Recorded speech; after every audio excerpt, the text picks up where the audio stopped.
여호수아 23장 1절로 11절 말씀까지 이 계시의 말씀을 한 절씩 나눠서 교독하시고 마지막 절 합독하실 때 살아계신 하나님의 음성을 들을 수 있기를 원합니다. 제가 먼저 1절을 받들어있죠. 여호와께서 주의 모든 원수들로부터 이스라엘을 시기하신 지 오랜 후에 여호수아가 나이 많아 늙은지라. 여호수아가 온 이스라엘 곧 그들의 장로들과 수령들과 재판장들과 관리들을 불러다가 그들에게 이르되 나는 나이가 많아 늙었도다. 너희 하나님 여호와께서 너희를 위하여 이 모든 나라에 행하신 일을 너희가 다 보았거니와 너희 하나님 여호와 그는 너희를 위하여 싸우신 이시니라. 보라, 내가 요단에서부터 해지는 쪽 대해까지의 남아있는 나라들과 이미 멸한 모든 나라를 내가 너희를 위하여 제비 뽑아 너희의 지파에게 기업이 되게 하였느니라. 너희 하나님 여호와 그가 너희 앞에서 그들을 쫓아내사 너희 목전에서 그들을 떠나게 하시리니 너희 하나님 여호와께서 너희에게 말씀하신 대로 너희가 그 땅을 차지할 것이라. 그러므로 너희는 크게 힘써 모세의 율법책에 기록된 것을 다 지켜 행하라. 그것을 떠나 우로나 자로나 치우치지 말라. 너희 중에 남아있는 이 민족들 중에 들어가지 말라. 그들의 신들의 이름을 부르지 말라. 그것들을 가리켜 맹세하지 말라. 또 그것을 숨겨서 그것들에게 절하지 말라. 오직 너희의 하나님 여호와께 가까이 하기를 오늘까지 행한 것 같이 하라. 이는 여호와께서 강대한 나라들을 너희의 앞에서 쫓아내셨으므로 오늘까지 너희에게 맞선 자가 하나도 없었느니라. 너희 중 한 사람이 1000명을 쫓으리니 이는 너희의 하나님 여호와 그가 너희에게 말씀하신 것 같이 너희를 위하여 싸우심이라. 다 같이요. 그러므로 스스로 조심하여 너희의 하나님 여호와를 사랑하라. 아멘. 이 말씀은 하나님의 말씀입니다. 자, 여러분 마지막으로 우리 옆에 분들과 한번 이렇게 인사하고 말씀 듣도록 하죠. 굿을 훌쩍 뛰어넘어 베스트의 인생 되세요. 시작. 굿을 훌쩍 뛰어넘어 베스트의 인생 되세요. 아멘. 꼭 그렇게 되시길 바랍니다. 2025년도에 꼭 그렇게 되시기를 주님의 이름으로 축원합니다. 제 후배 목사님이 오늘 아침에 저한테 카톡을 이렇게 보내왔는데, 제가 일독한 남자, 일독한 여자, 또 내년에는 더 독한 남자, 더 독한 여자 할 것이라고 그렇게 이야기하니까 형님 대단하시네요 하면서, 자기가 안산 동산교회 부목사 출신이거든요. 그런데 자기가 섬겼던 김인중 목사님이 했던 유명한 이야기를 소개해 주면서 이 세상의 반지 가운데 가장 아름다운 반지가 뭔가 하면 단반지래요. 다시 한번, 이 세상에 존재하는 반지 가운데 제일 아름다운 반지가 뭐라고요? 단반지.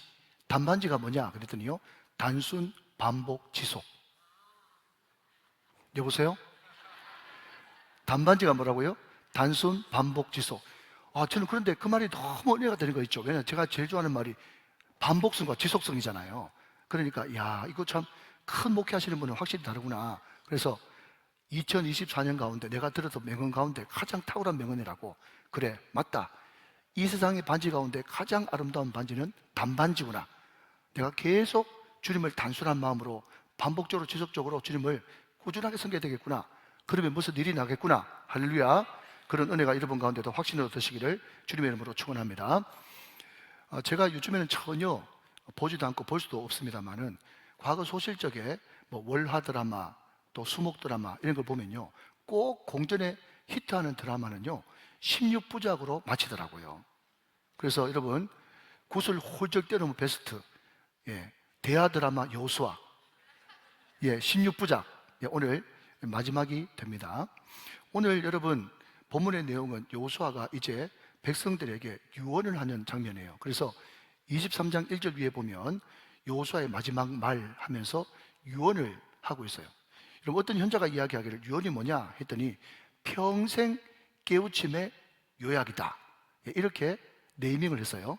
또 어떤 사람은요 마지막 말의 가치, 이렇게 명명을 했습니다.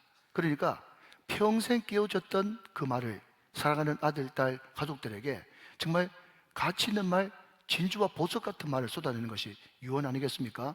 세상에 어떤 사람도 이제 숨을 헐떡거리고 마지막으로 숨을 가쁘게 몰아쉬는데 시시껄렁한 농담을 하거나 웃기는 이야기 하는 사람은 아무도 없을 겁니다. 그런데 가끔씩 영화를 보면 여러분, 죽는 순간에도 농담하고 시시껄렁한 그런 이야기를 하는 사람 있죠. 그런데 그 농담과 그 아무렇지도 않은 말 가운데 뭔가 눈물과 깊은 의미가 그들만이 아는 그런 사인과 같은 그런 말이 있기 때문에 그런 농담도 할 수 있는 것이지, 여러분 죽음 앞에서 농담하거나 시시끌렁한 이야기하는 사람은 아무도 없다 하는 겁니다. 여러분 오늘 여호수아 유언인데, 이 여호수아 유언은 두 번에 걸쳐서 합니다. 한 번은 23장에 실로라고 하는 그 지방에서 이스라엘 리더들 불러가지고 한 번 유언을 하고, 이제 두 번째는 여호수아 24장의 장소를 세겜으로 옮겨 이스라엘 전체 백성들 앞에서 설교조로, 그리고 이스라엘 리더들 너희들은 한 발짝 앞으로 나와라, 그래서 전체를 대상으로 설교를 하는 것. 그때 유명한 말이 뭡니까? 오직 나와 내 집은 여호와만 섬기겠노라, 오늘날 택하라. 이 말씀이 여호수아 24장의 끝으로 나오는 거죠. 여러분 저는 먼저 여호수아가 유언을 했던 장소에 대해서 우리가 한번 살펴보기를 원하는데, 여러분 여호수아의 고향은요 딥낫세라라고 하는 곳입니다. 좀 생소하지만 그곳이 맞아요. 에브라임 지파의 딥낫세라. 그런데 여호수아가 굉장히 유명하고 이스라엘의 영도자 아니겠습니까? 그리고 지금 여호수아는 죽음을 앞두고 있어요. 그러니까 얼마든지 여러분 그 직위로 또 그 영향력으로 이스라엘 리더들 다 딥낫세라, 우리 고향으로 다 모여라, 내 집으로 다 모여라, 그렇게 할 수 있음에도 불구하고 그 여호수아가 마지막 숨을 헐떡이면서 그 가쁜 숨을 몰아쉬면서 친히 그 노구를 이끌고 23장 어디더라고요? 실로로, 24장 어디라고요? 세겜으로 직접 자기가 가서 유언을 했단 말이죠.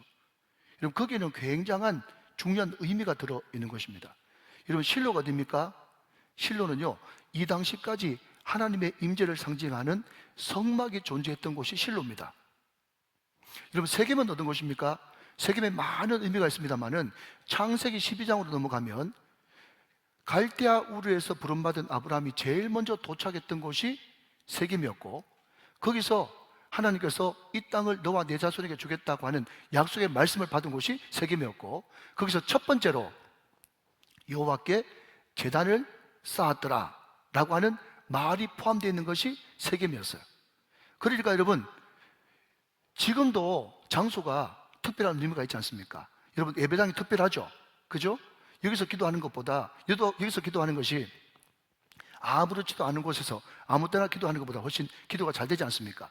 여러분 신약시대인 지금도 그런데 구약시대는 그 장소가 주는 의미, 그 장소가 주는 특별함이 있었다는 거예요. 여러분 다시 한번요, 이 여호수아가 그 노구를 이끌고 굳이 성막이 있었던 그 실로에서 이스라엘 리더들에게, 그리고 아브라함의 언약이 있고 아브라함의 그 약속과 또 아브라함이 제사를 드렸던 그 장소에서 유언을 백성들에게 했다는 것은요 특별한 의미가 있는 거예요. 자 여러분 여호수아 24장 1절 말씀을 한번 보시면 거기에 이런 말씀이 나옵니다. 제가 읽습니다. 여호수아가 이스라엘 모든 지파를 세겜에 모으고 이스라엘 장로들과 그들의 수령들과 재판장들과 관리들을 부르매 그들이 시작 하나님 앞에 나와 섰다 그랬습니다. 그러니까 지금 여러분 여호수아는 단순히 여호수아 개인이 아니지 않습니까? 여호수아는요 이스라엘 전체이고 이스라엘 영도자예요. 그리고 영적인 모든 것을 가지고 있는, 어쩌면 하나님과 이스라엘 사이에 중보자, 중재자 역할을 하는 것입니다.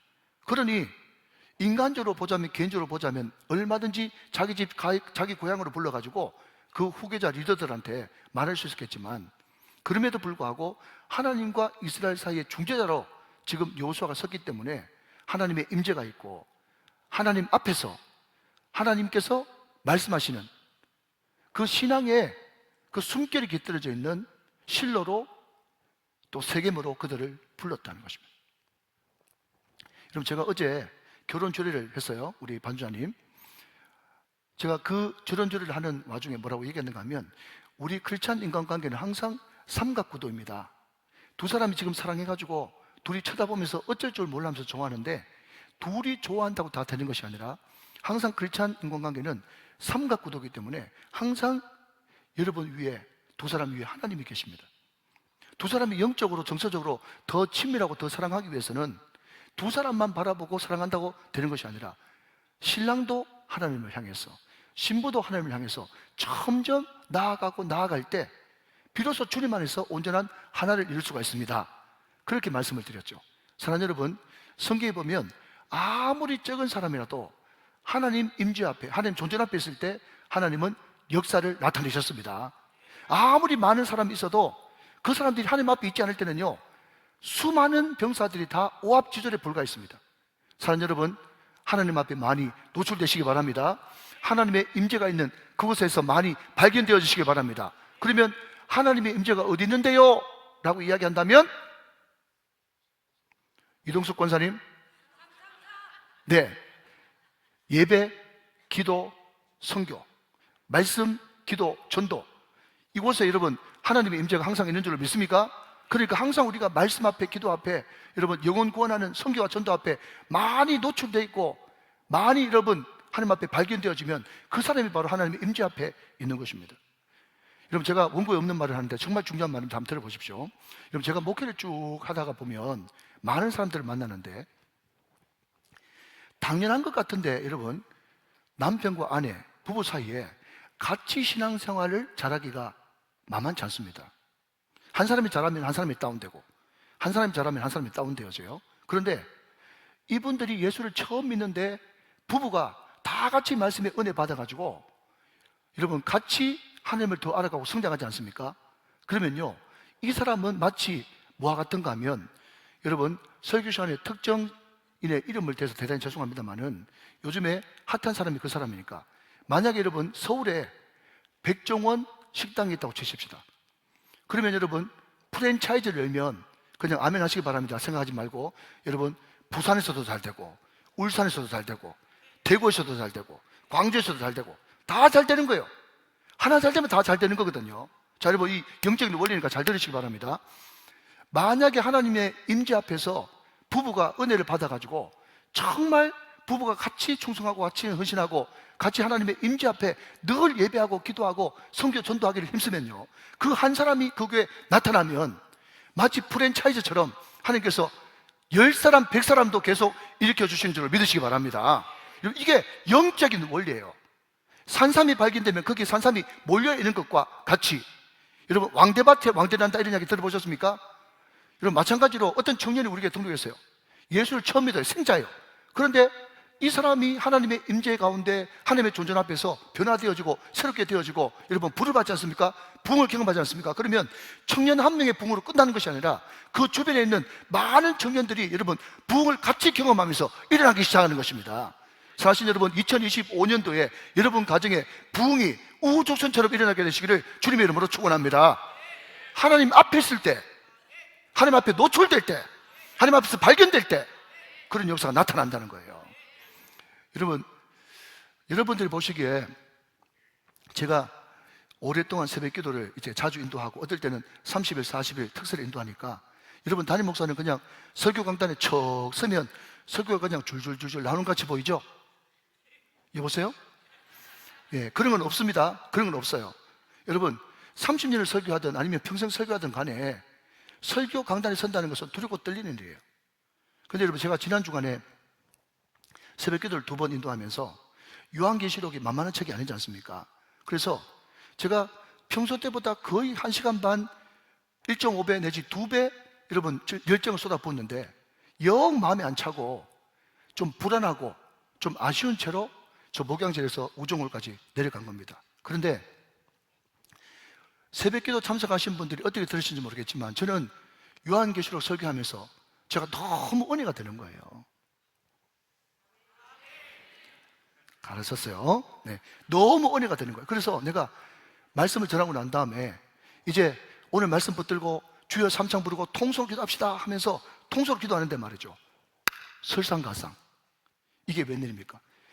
강력한 내적 확신으로 제 마음 가운데 주님께서 말씀하시는데, 아들아 내가 너를 얼마나 사랑한 줄 알겠지?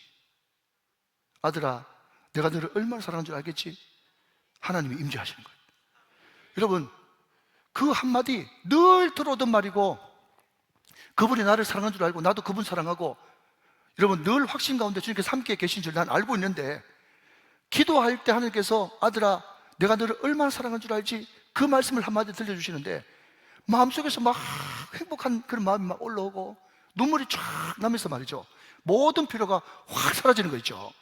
사랑하는 여러분, 하나님의 임재 앞에 있으면 승리합니다. 하나님의 임재 앞에 있으면 형통합니다. 모든 좋은 것이 다 하나님의 임재 앞에서 이루어지는 것입니다.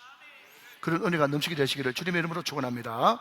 자, 여러분, 이 여호수아가 이제 본격적으로 이스라엘 리더들에게, 백성들에게 말씀을, 유언을 남기고 있는데, 여러분, 첫 번째 유언이 뭔가 하면, 자, 오늘 보면 여러분 3절 말씀을 한번 보시면서, 자, 여러분 볼펜을 좀 드시죠. 다시 한번요. 일떡석 손님은 볼펜을 빌리지 않습니다.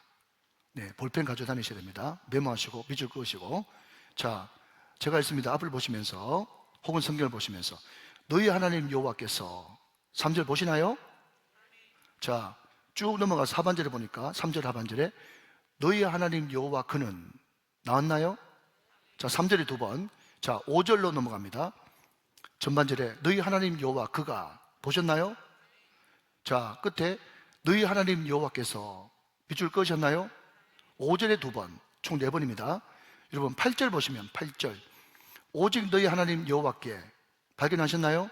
5번. 10절 말씀 봅니다. 중반절에 이는 너희 하나님 여호와 그가 발견하셨죠? 6번. 마지막 11절 끝에 너희 하나님 여호와를 사랑하라. 자, 여러분 보십시오. 7은 완주셔예요. 그죠? 그런데 이 짧은 11절 이 한 토막 가운데 무려 여호수아가 끊임없이 이야기하는 것은 너희 하나님 여호와, 너희 하나님 여호와, 너희 하나님 여호와, 계속해서 7번 반복하는 거예요. 사랑하는 여러분, 우리가 하나님을 섬길 때 교회용 하나님 안 됩니다. 목사님 하나님 안 됩니다. 장로님 하나님 안 됩니다. 우리 아버지 하나님 안 돼요. 우리 할아버지 할머니 하나님 안 돼요. 여호수아가 피 맺힌 절교로 오늘 사랑하는 이스라엘 백성들에게, 이스라엘 리더들에게, 우정교회 성도들에게 하는 말은 뭔가 하면, 너희 인생 가운데 하나님이 이제는 나의 하나님이 아니라 너희 하나님이 되어야 된다고 말씀하고 있다는 겁니다. 사랑하는 여러분, 우정교회 성도 여러분, 우리 믿음의 모든 자녀들 다 각자의 하나님이 나의 하나님이 다 되시기를 주님의 이름으로 축원합니다. 여러분, 우리가 잘 아는 이순신 장군 명랑해전에서 드디어 그 유명한 말을 하죠. 신에게는 시작 아직까지 12척의 배가 남아있나이다. 이런, 그리고 그 전투에서 12척의 배를 가지고 일본 외적의 300척 이상의 배를 다 박살내고 승리를 했죠. 명랑해전 아닙니까? 자, 그런데 여러분, 그 이순신의 그 엄청난 공로, 혁혁한 전승, 그게 어떻게 보면 여호수아만은 못할지도 모르겠어요. 왜 그런지 아십니까? 여호수아는 모든 이스라엘 백성이 그랬던 것처럼 애굽에서 노예로 태어났거든요. 자, 여기까지 이해되셨죠? 자, 그리고 출애굽 해가지고 40년 동안 광야에서, 여러분 평생 노예로 살던 사람이 무슨 작전이 있고 이런 무기가 있고 전쟁 연습을 훈련했겠습니까? 전혀 전쟁이라고는 모르는 그 사람이 갑자기 모세의 군대 장관으로 임명을 받아가지고, 여러분 출애굽기 17장에 아말렉과의 전투 아십니까? 여러분 홍해 건너 사건 아십니까? 홍해 건너기 전에 요단 동편에서 아모리의 그 강력한 왕 시온과 옥과의 전투에서 대성한 거 기억나십니까? 여러분 여리고 전투 이긴 거 기억나십니까? 그리고 무려 31번 전쟁해가지고 한 번 실수했고 나머지 31번 싹 다 이겼잖아요.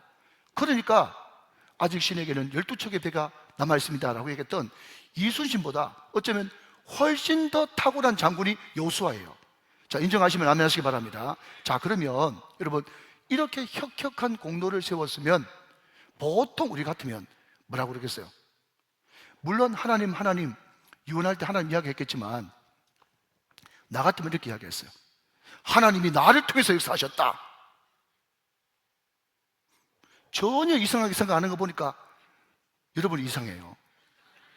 여러분 항상 어떤 사람이 이야기하면요, 하나님이 나를 통해서 역사하셨습니다. 바깥으로 이야기할 때는 하나님이 나를 통해서 역사하셨습니다 이래 되는데요, 속으로는요 하나님이 나를 통해서 역사하셨습니다. 바깥으로 명분은 하나님인데 실제적으로 내 자랑이야. 그런 사람이 얼마나 많습니까? 그리고 이만큼 이기고 승리했으면 그 믿음의 후배들, 그죠? 그 후손들한테 너희들 전쟁할 때 이렇게 해야 돼, 나처럼 이렇게 해야 돼, 어렵더라도 용맹하게 싸워야 돼, 목숨 걸어야 돼, 이것이 내 방법, 내 노하우야 이야기하면서 자기 자랑, 자기 노하우 그런 이야기 많이 했지 않겠습니까? 그런데 놀라운 사실은 여호수아의 마지막 유언이 여호수아 23장, 24장 있는데 어디를 읽어봐도 여호수아라고 하는 자기 이름 낸 적이 한 번도 없습니다. 이게 여호수아의 탁월한 점이에요. 그러면서 끊임없이 이야기하는 것은 뭔가 하면 너희 하나님 여호와, 너희 하나님 여호와, 너희 하나님 여호와가 이 모든 것들을 하나님 그분이 혼자 하셨다고 그렇게 이야기를 하고 있고, 그렇기 때문에 너희들이 이 하나님 붙들고 이 하나님 말씀 붙들고 전적으로 그분을 의지하고 붙들고 순종하고 신뢰하면 이순신, 뭐죠? 이순종, 이신뢰. 할 수 있는 것은 순종, 할 수 없는 것은 신뢰하면서 하나님과 하나님 말씀 붙들고 나가면 반드시 주님께서 이기게 하시고 형통하게 하시고 승리하게 하시고 성공하게 하시고, 너희들이 광야 40년 동안에 하나님께서 도대체 뭘 하셨냐라고 이야기하면 너 앞으로 가나안 땅에 가봐라. 가나안 땅에 가면 네가 짓지 않는 집을 하나님께서 예배해 놓고 계시고, 네가 심지 않는 과실을 예배하고 계시고, 네가 한 번도 보지 못한 감나무의 열매를 너희들이 먹게 하겠다고 여호수아 23장 13절 말씀에 약속하고 있으니, 사랑하는 여러분, 항상 우리 인생의 주어와 우리 말의 주어와 우리 인생의 주인이 오직 하나님 그분 한 분만 되시기를 주님의 이름으로 축원합니다. 여러분, 이것이 여호수아의 피 맺힌 유언이고 신신당부하는 말씀이라는 거예요. 뭐라고요? 하나님이 내 인생의 주인 되게 하라. 하나님이 내 말의 주어가 되게 하라. 이것이 승리의 비결이다 하는 겁니다. 자, 여러분, 한 걸음 더 나가서 오늘 여호수아는 나 이제 나이 많아 죽어. 그런데 나 죽어도 이제 말씀이 너희의 리더가 될 거야. 그렇게 이야기를 하고 있다는 거죠. 자, 여러분, 오늘 보면 6절 말씀 한번 보십시다. 6절 말씀 앞으로 보세요. 그러므로 너희는 크게 힘써. 이것도 참 은혜가 돼요. 크게 힘써 모세 율법책에 기록된 것을 다시 행하라. 그것을 떠나 우로나 좌우로나 치우치지 말라 그랬습니다. 이게 늘 여호수아가 여호수아에서 반복하는 단반지예요. 자, 여러분, 저를 한번 보십시오. 여러분, 성경은 하나님의 말씀이죠. 아멘. 성경은 하나님의 말씀입니다. 그러나 그럼에도 불구하고 사사롭게는 성경이 문학이고 글입니다. 그죠? 그런데 여러분, 잘 쓰여진 소설, 잘 쓰여진 수필 같은 것을 읽어보면 항상 서두에 어떤 예를 들어놓고 마지막에 그 예를 다시 꺼내가지고 한 번 더 상기시킴으로써 작가가 그 예를 통해서, 그 명제를 통해서 무엇을 이야기하고 싶은 건지 서론에 한번 때려주고 말미에 한번 때려주고, 그렇게 해야 뭔가 딱 보갑이 되면서 잘 쓰여진 글이다, 그렇게 이야기하는 거예요. 자, 알아듣습니다. 그죠? 근데 여러분, 이것을 좀 어려운 학문 용어로 바꾸면 수미상관법이라고 이야기해요. 김수미가 아니고 수미상관법이에요. 수미상관법. 예. 머릿말이나 끝이나 같이 이렇게 연결된다, 이런 뜻이에요. 수미상관법이 뭐냐고 여러분 좀 설명을 요한다고 말씀하시면, 여러분 혹시 김소래시 진달래꽃을 아십니까? 여러분 혹시 마틴 루터 킹 목사님의 여러분 I have dream을 아십니까? 그것도 다 수미상관법이거든요. 그런데 여러분, 김소월 씨의 진달래꽃을 보면요, 이렇게 시작하지 않습니까? 나보기가 엮어워 가실 때는 말없이 고이 보내드리오리다, 이렇게 시작되죠. 근데 이제 3부는 제가 정신을 차리고 이제 흥분을 가라앉혔기 때문에, 그런데 2부 때는 너무 흥분해가지고 나보기가 역겨워 가실 때에는, 나 세상 노래 모르는데 갑자기 그 노래가 왜 나오는지. 네? 나보기가 역겨워 가실 때는 말없이 고이 보내드리오리다, 이렇게 시작했는데 또 마지막에 가서는요, 이렇게 이야기합니다. 나보기가 역겨워 가실 때에는 죽어도 눈물 아니 흘리오리다. 무서운 사람이에요. 예. 말없이 거의 보내주면 보내주지. 여러분, 여자분들 가끔씩 눈 뜨고 오는데 얼마나 무섭다고요. 죽어도 눈물 아니 흘리오리다. 막 눈 뜨고 막 눈물 뚝뚝 흘리면 무서운 거예요. 예. 그러니까 아무튼 여러분, 나보기가 역겨워 가실 때에는, 끝에도 나보기가 역겨워 가실 때는, 이게 첫머리와 말미에 있음으로 말미암아가지고 그 진달래꽃의 그 의미를 김소월은 계속해서 강조하고 싶었던 거죠. 자, 그러면 여러분, 제가 지금 이미 다 힌트를 드리고 수미상관법이라고 이야기를 해서 지금 여호수아의 마지막 23장 6절 말씀에, 그죠? 이 율법의 말씀을 다 지켜내라. 우로나 좌로나 치우치지 않으면 반드시 네가 형통하게 될 것이다 라고 이야기했는데, 그러면 이 말씀을 보니까 여호수아 몇 장이 생각나요?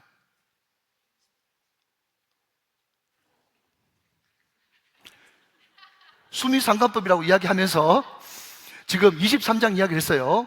네. 그러면 이 비슷한 말이 또 어디 있는 거예요? 여호수아 1장 7절 8절 말씀 보겠습니다. 오직 강하고 극히 담대하여 나의 종 모세가 내게 명령한 그 율법을 다 지행하고 우러나 좌우나 치우치지 말라. 나오죠? 그리하면 어디로 가든지 형통하리니. 8절 이 율법책을 내 입에서 떠나지 말게 하며 주야로 그것을 묵상하여 그 안에 기록된 대로 다 지행하라. 그리하면 내 길이 평탄하게 될 것이며 내가 형통하리라.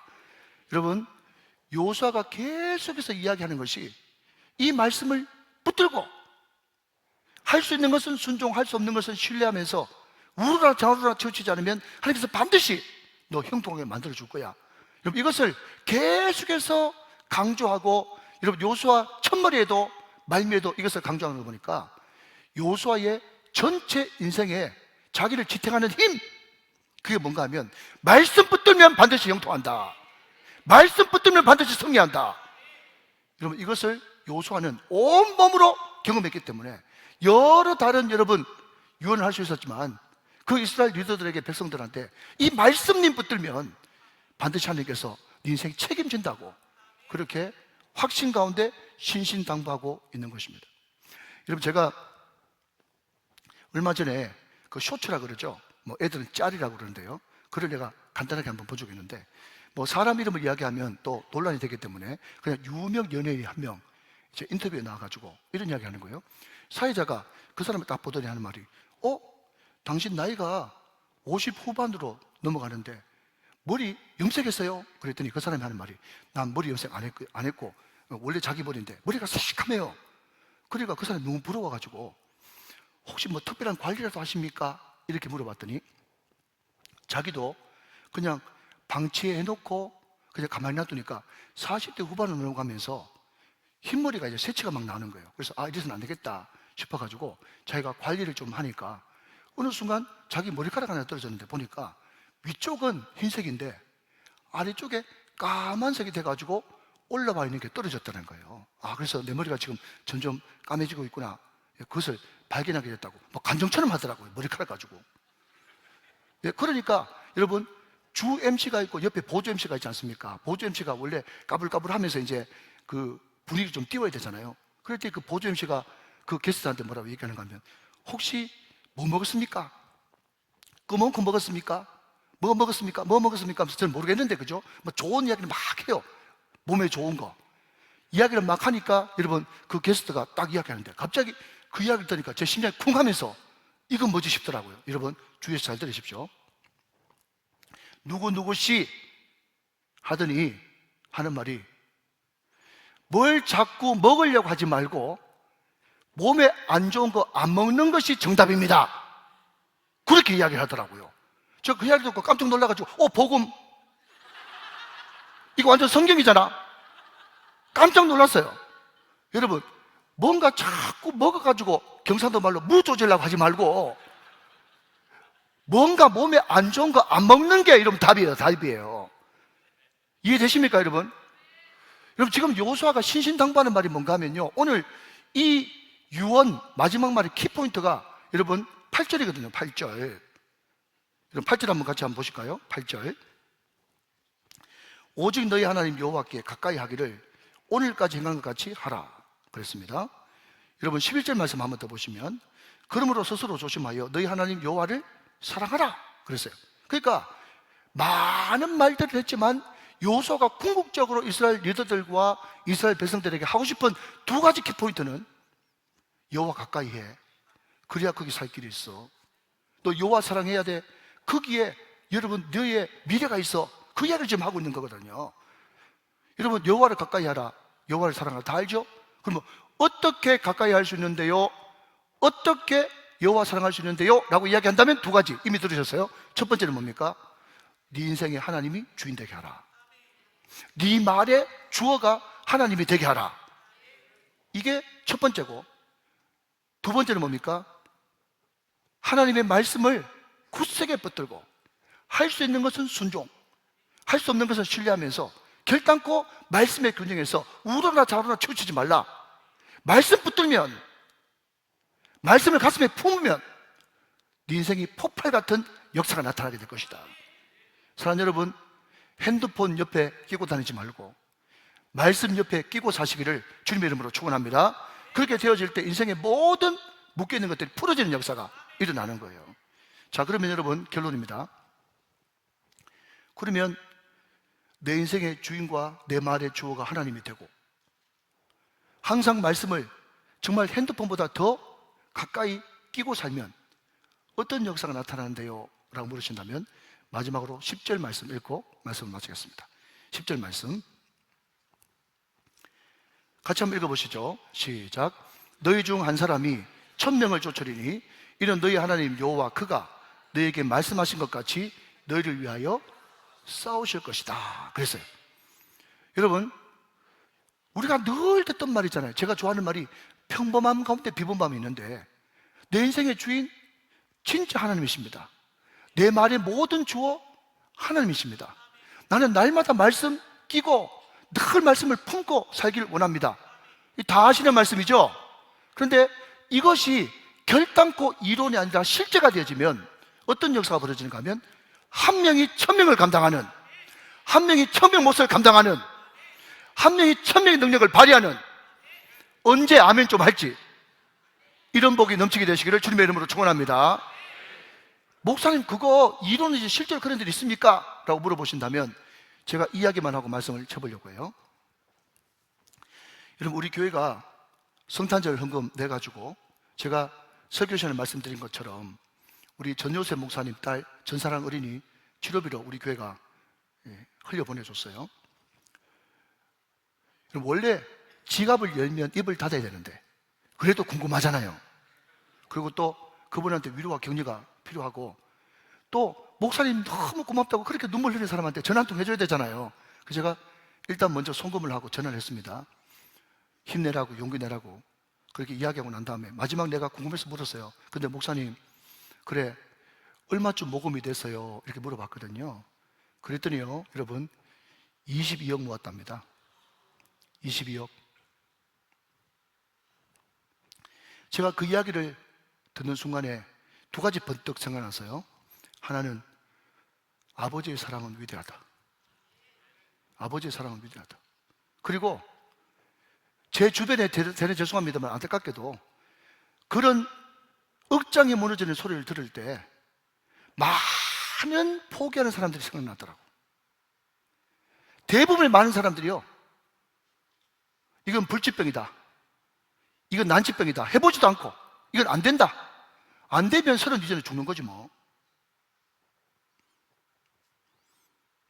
거의 99%가 다 포기합니다.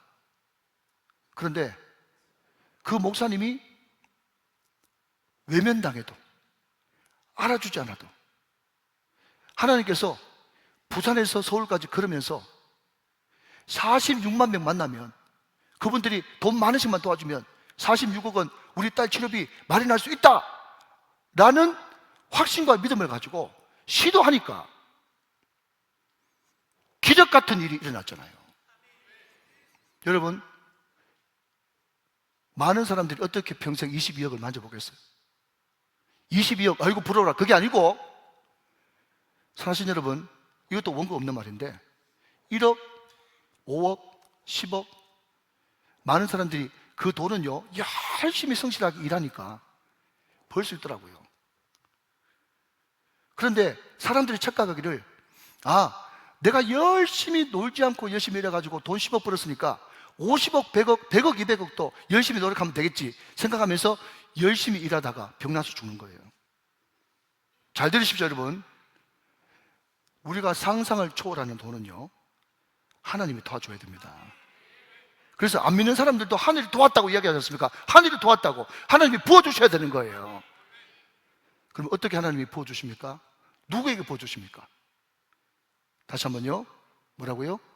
내 인생의 주인을 진정 하나님이라고 고백하는 사람, 내 말의 주어가 항상 하나님 그분인 사람, 항상 말씀 붙들고 말씀이 가라면 가고 말씀이 서라면 서고 항상 하나님의 임재 앞에 주님 앞에 노출되고 발견되어진 사람, 그 사람을 하나님이 도와주시고 부어주십니다.